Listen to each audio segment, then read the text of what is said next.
friends, welcome again in my YouTube channel Learn Botany. Today in this video we are going to discuss about another important bryophyte that is Rixia. Okay, and first of all we will discuss about the systematic position or classification of Rixia. Okay, you can see Rixia is generally looks like this and it belongs to kingdom Plantae.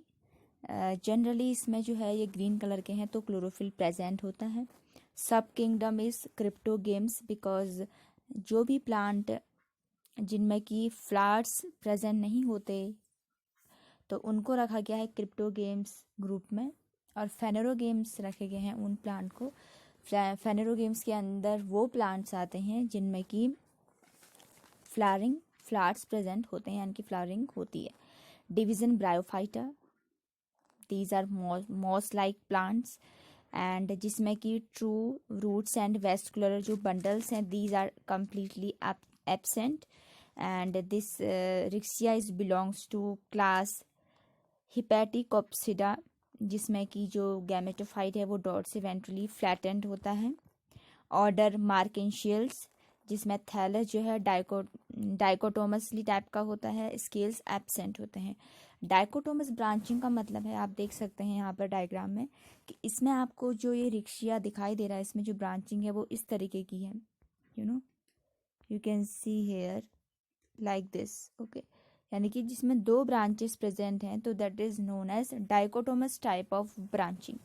Family Ricciaceae जिसमें कि air ports present होते हैं, sex organs develop होते हैं mid dorsal Grove में, यानी कि इस पोर्शन पे.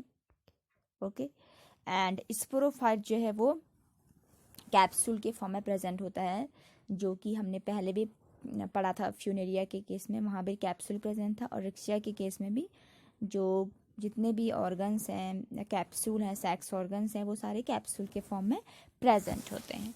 Right, now we will discuss about occurrence of Riccia, यानी कि ये कहाँ कहाँ पर जनरली ग्रो करता है. Okay, it comprises about 138 species. Okay, about 33 species have been recorded so far. For example, Rixia crystallina, Rixia cassiopi, Rixia pendule, ये सब जो है एंडेमिक है इंडिया. ओके, एंड ये जो रिक्शिया है generally shady places and damp soil में grow करता है, जहाँ पर बहुत ही ज़्यादा छाया होती है, मॉइस्ट कंडीशन होती है. ओके, वहाँ पर ये ग्रो करता है और टेरेस्ट्रियल हैबिट का प्लांट है. और ड्यू टू डाइकोटोमस, मैंने आपको पहले ही बताया था, this is very important point, dichotomous branching. Dichotomous type of branching की होने की वजह से ही इसे हम इसका जो अरेंजमेंट है उसे हम कहते हैं rosette type of arrangement. You can see here as I told you earlier that जिस भी केस में दो ब्रांचेस प्रेजेंट होती हैं उसको हम कहेंगे dichotomous type of branching like this. Okay, या now we have plant body. Plant body generally इसकी जो है हैप्लॉइड टाइप की होती है. ओके, जिसमें कि एन टाइप ऑफ, यानी कि जो गैमेटोफिटिक प्लांट बॉडी है, स्पोरोफिटिक है, वो हैप्लॉइड होगी, यानी कि n number of chromosome will be present there. And there is an important species Rixia fluitans. Okay, this is an aquatic species of Rixia जो कि पार्शियली सबमर्ज भी है, और कभी कभी ये जो स्पीशीज है ये फ्लोट्स करती है वाटर में. ओके, बट जनरली ये जो है एक्वाटिक स्पीशीज है. Okay, now we are moving towards external morphology of the thallus, यानी कि रिक्शिया का जो थैलस है वो किस तरीके का दिखाई देता है वो पढ़ते हैं. पहला है गैमेटोफाइट. गैमेटोफाइट मैंने आपको पहले भी बताया था कि जो एक्चुअल में जो हमें प्लांट बॉडी दिखाई देती है that is known as gametophyte. तो जो गैमेटोफाइट है ये फ्लैट है, फ्लैशी है, ग्रीन कलर का है. You can see here, colour भी देख सकते हैं, और फ्लैट भी है. ओके, और जो कि growing prostate on moist ground, यानी कि कहीं पर भी जो मॉइस्ट कंडीशन होती है वहाँ पर प्रोस्टेट मतलब जमीन में ले करके ये ग्रो करता है. ओके। डाइकोटोमस ब्रांचिंग की वजह से इसमें लोब्स प्रेजेंट होते हैं, यू कैन सी है यहाँ पर एक लोब्स ये है, एक लोब ये है, तो ये डिफरेंट डिफरेंट तरीके के लोब्स प्रेजेंट होते हैं।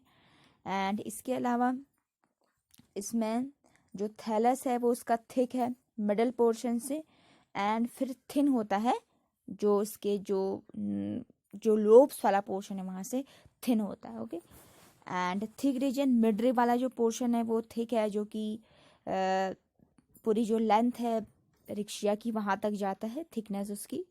एंड इसका जो लोब है वो डिप्रेशन पे एंड होता है, the growing point of the thallus. Okay.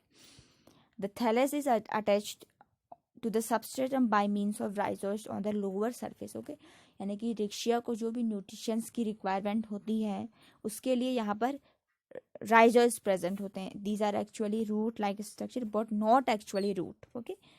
तो ये जो राइजोइड्स होती हैं इनका मेन फंक्शन होता है ये सबस्ट्रेटम से अटैचमेंट के लिए, दीज आर राइजोइड्स। ओके। तो ये जो सबस्ट्रेटम है उससे अटैचमेंट के लिए रिस्पॉन्सिबल है। Now we have another external morphology in detail. So rhizoids जो हैं यूनिसेलुलर है, अनब्रांच हैं। दो तरीके के राइजोइड्स प्रेजेंट होते हैं, small wall and tuberculated. Rhizoids का जो मेन फंक्शन है that is responsible for fixation and absorption. As I told you कि जितना भी वाटर का एब्जॉर्प्शन है, मिनरल्स का एब्जॉर्प्शन है, takes place by the help of rhizoids. Scales in young plants are arranged in one transverse row near the apex. यानी कि इसमें जो स्केल्स होते हैं आप यहाँ पर देख सकते हैं, ये स्केल्स हैं, दीज आर स्केल्स जो कि पूरे जो रिक्शिया का जो डाइकोटोमस ब्रांचिंग है, ओके, उसका जितना भी पोर्शन है उसकी जो through out the complete body जो प्लांट की है वहाँ पर प्रेजेंट होते हैं। जब थैलस मैच्योर होता है तो वहाँ पर फिर दो मार्जिन यहाँ पर प्रेजेंट होते हैं, यू कैन सी हियर, इस तरीके की जो मार्जिन है वो प्रेजेंट होती है। This is apical notch, this is mid dorsal Grove. Okay, जो कि ये कंप्लीट इसको टू पार्ट में डिवाइड करता है। And these are scales. Okay, scales are generally violet in colour.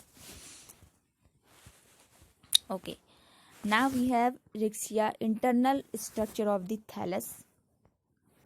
सो इसका जो इंटरनल स्ट्रक्चर है, यानी कि आप देख सकते हैं, जैसे मैंने आपको इससे पहले आप दिखाया था, आप देख सकते हैं यहाँ पे हेयर, ये आपका जो है डॉर्सल एंड वेंट्रल सरफेस करके है। ओके, डॉर्सल जो है ये इसका अपर पोर्शन है और जो वेंट्रल है ये पीछे बैक वाला पोर्शन है। सो इसका जो वर्टिकल सेक्शन है वो एक आउटलाइन को शो करता है विद अ डिप्रेशन, जिसमें एक डिप्रेशन होता है, थोड़ा डिप्रेस होता है। ओके, एंड इसके अलावा the externally simple thallus shows a slight internal differentiation भी यहाँ पर प्रेजेंट होती हैं। और इसके अलावा इसमें जो थैलस है उसमें दो डिफरेंट रीजन होते हैं, दैट इज लोअर, जो कि जिसे हम वेंट्रल स्टोरेज रीजन भी कहते हैं, एंड दैट इज अपर और डॉर्सल, जो कि फोटोसिंथेटिक रीजन है। यानी कि अगर आप यहाँ देखें तो ये जो डोर्सल वाला पोर्शन है, बिकॉज ये ग्रीन कलर का है तो इस वजह से ये क्या है, फोटोसिंथेटिक रीजन है रिक्शिया के लिए, क्योंकि जितना भी फोटोसिंथेसिस की प्रोसेस होती है वो ग्रीन पोर्शन पर होती है प्लांट के। सो जो डोर्सल वाला पोर्शन है that is green in colour, तो इस वजह से इसका जो मेन फंक्शन है ये फोटोसिंथेसिस का है। एंड सिमिलरली जो वेंट्रल पोर्शन है, यहाँ पर जितनी भी जो ये वाला पोर्शन है यहाँ पर फूड का स्टोरेज है या फिर बाकी सारी चीज़ें, जितनी भी स्टोरेज का मटेरियल है प्लांट के लिए जो भी रिक्वायरमेंट है वो सब यहाँ पर होता है।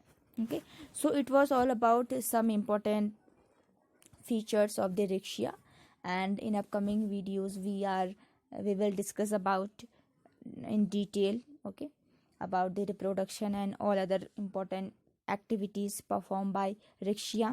Okay, so it was all about it.